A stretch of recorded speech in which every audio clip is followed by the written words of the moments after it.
Stay tuned for tonight's adventure with the Fat Man. Okay, here we go. Good morning, good afternoon, good evening, whatever time of day it is. I hope it's good to be where you are because I'm really excited to be here today. My name is Baltimore Fats, and it's a Halloween miracle. Yeah! All right, part 2 of Frankenstein versus Dracula. Have fun, guys.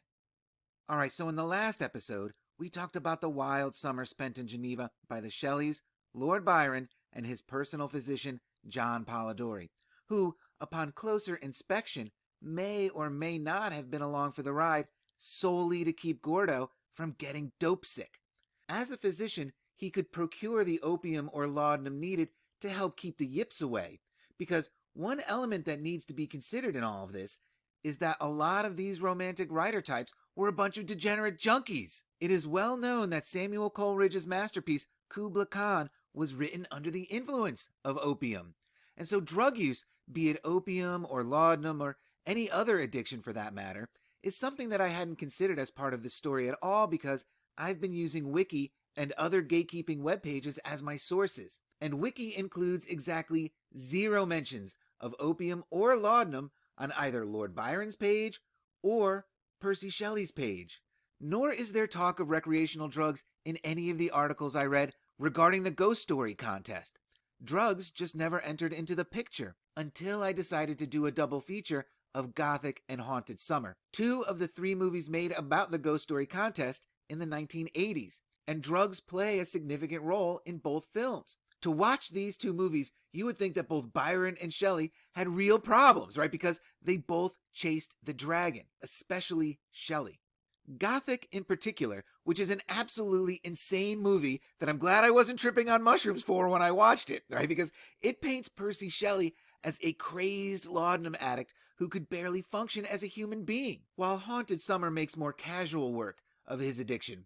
He just sips on his flask here and there, though his addiction is pronounced in both films, right? And seeing this drug use in these movies really helped reinforce the bridge I'm building between these books, the Royal Society, and the idea that these books are or were deliberately planted, because the drug use on display in these movies, to me anyway, immediately connected Byron and Shelley to so many modern era writers, artists, and performers who suffered from addiction problems, and to the idea that addiction is the causeway for their successes, that certain substances, and more importantly, the abuse of them, can leave one open to manipulation, for lack of a better word, by otherworldly entities such as muses, who would be the ones really responsible for these works and all such major works of entertainment, literature, music, performing, what have you. Sometimes the mere use of the body isn't enough, and it prematurely costs these artists their lives, whether by open Faustian agreement or bloodline connections. And so, could this be why the modern gatekeepers of the internet age are whitewashing the drug use of Lord Byron and Percy Shelley from the narrative? That their drug use and early tragic deaths are too glaring a reminder of the cyclical nature of our controller's storytelling? Because how different are Byron and Shelley from, say, Jim Morrison? I'm going to hazard a guess and say, not all that different, because what are musicians or songwriters if nothing but the romantic poets of the day? And doing a quick comparison, all 3 allegedly died at relatively young ages. The Lizard King dead at 27, a heart attack in a Parisian bathtub, if you can believe that. And Shelley's boat was lost in a storm off the coast of Sardinia, and his body washes up on shore. Now this is not a boat accident. He was 29. And Gordo Byron? He suffers his demise at the hands of bad doctoring. Imagine that. And he was 36. You gotta love that. 36. And coincidentally enough, he dies on April 19th, the same day the Serialia kicks off, and the same day that the Baltimore riot of 1861 happens on. Is that a coincidence? I don't know, you tell me. But my point is that as far as Mud City is concerned, this drug use is a way the Royal Society could spirit these works to these artists, having them be none the wiser. They probably thought they were geniuses. And the strings close around this idea via the good Dr. Polidori, whom, as I mentioned, was the dealer, right, and who his friends were outside of this circle. Because while reading through this biography, which was published in 1991 and has nary a mention of narcotics in sight, I learned that one of Polidori's best friends was one William Taylor, Right? And of course I read that name and I was like, it can't be, can it? It can. And William Taylor was one of those Unitarian tailors from Norwich, just like these tailors. And though the gatekeepers offer me nothing in the way of genealogical information for this William Taylor, there is no Genie or Wikitree page for him that I could find. So the only thing that I know about his heritage was that his father was a successful textiles merchant, right? So a draper. Right? And young William is well educated in European languages, so he can take care of his father's business concerns abroad. But with this location and place of worship, the Octagon Church, whose first stone was laid down by John Taylor, patriarch of this Taylor family, and who takes over that extra parochial chapel in Kirkstead, Lincolnshire, used for nonconformist worship by those nonconformist Disney bastards. And I can't remember if I pointed this out before or not, but this was on April 7th, 4-7, so a coded 11, right? So there's that. And then we have the presumably unrelated Big Chill William Taylor, who published Robinson Crusoe, and whom I openly wonder about his relation to these Taylors. And so I'm thinking that it's all but a lock that they're related. I just can't prove it. Yet. Right? And it's the same with the man of letters here.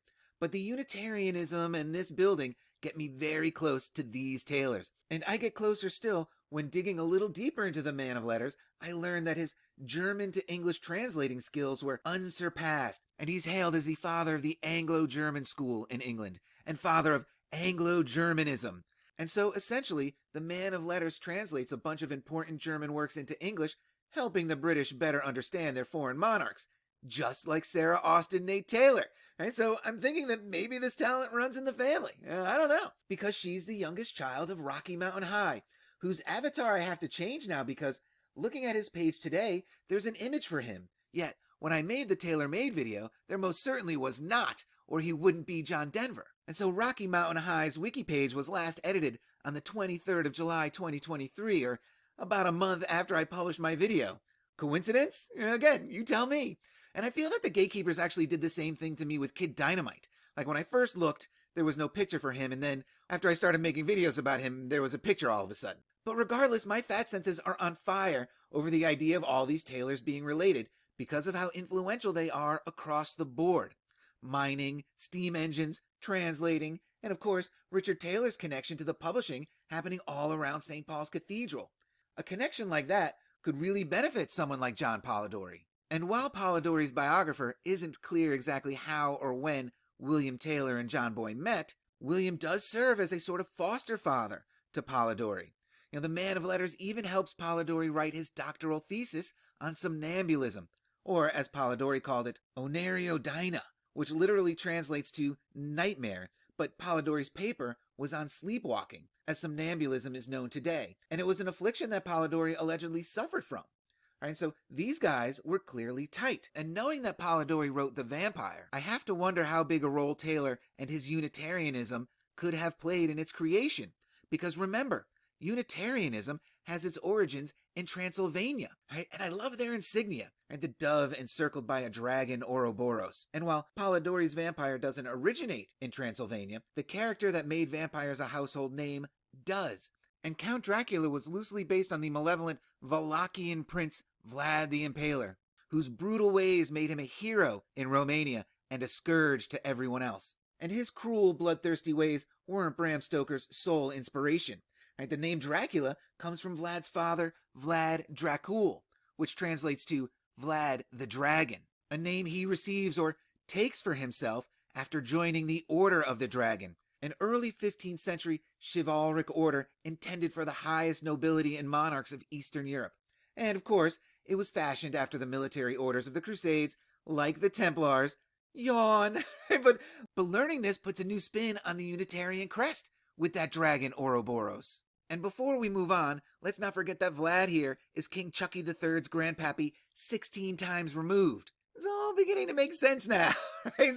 So bringing it back, I could find no connection between Bram Stoker and Unitarianism, but there is a connection between Unitarianism and John Polidori's vampire in the form of William Taylor, whose influence upon Polidori's bloodsucker may be more profound than scholars think. Because apparently the man of letters was a drunk and a snuffhead who suffered bouts of crippling depression and was an advocate of suicide. And one of his favorite anecdotes to share was how considerate he thought it was that a Quaker woman cut her throat over a bucket so as not to spill any blood, thus exhibiting, in her last act, that nice sense of neatness for which Quakers are distinguished. And I read that and I was like, wait a minute, what? This is how a Quaker committed suicide? And why would a Quaker want to kill themselves? Seems like a big Quaker no-no to me. And it's such a brutal fashion, slicing your own throat. And so this adds a whole new dimension to the Quakers. And a story of self-bloodletting like this surely left an impression on anyone who heard it, let alone the impressionable young John Polidori.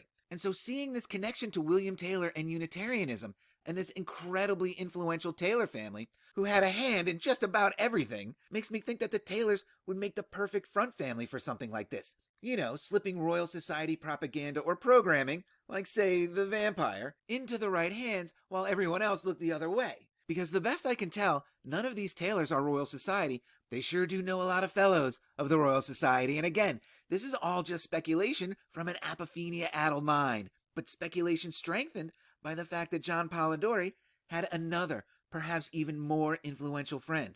So it's 1817-ish, and like all good things, Polidori's time with Byron has come to an end, and he finds himself back in England.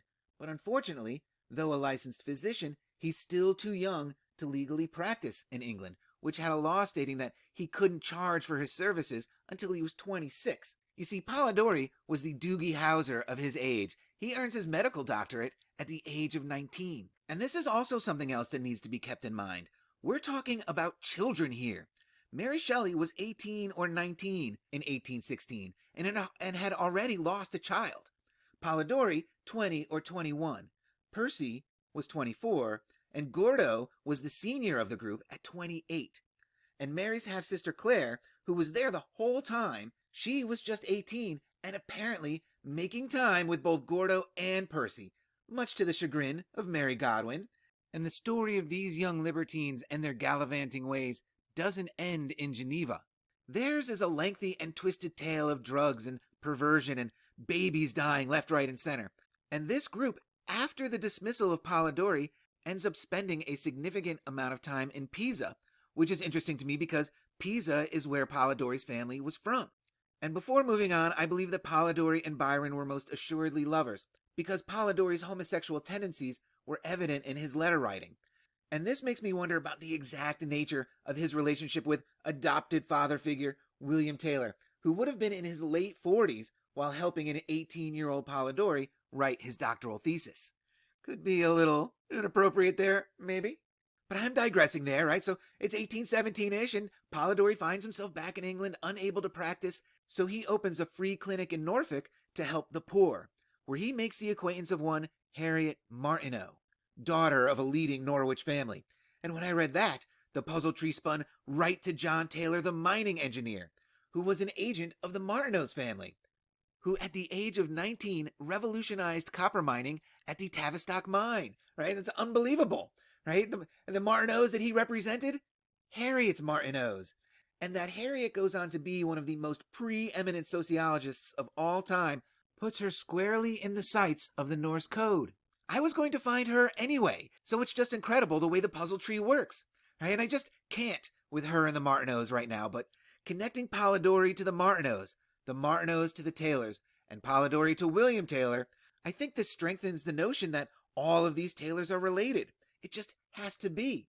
And I think that these connections are why John Polidori is a remaindered figure in the history of Romanticism. It's why he and his book's connection to the ghost story contest of Lord Byron and Mary Shelley is minimized, because he was an agent of the Martineaus too. He was the drug supplier for Byron and Shelley, and de facto creator of the biggest money-making monster you could think of. Best to minimize some of these connections, lest they get traced back too far. And wouldn't you know it, Polidori is the first to go.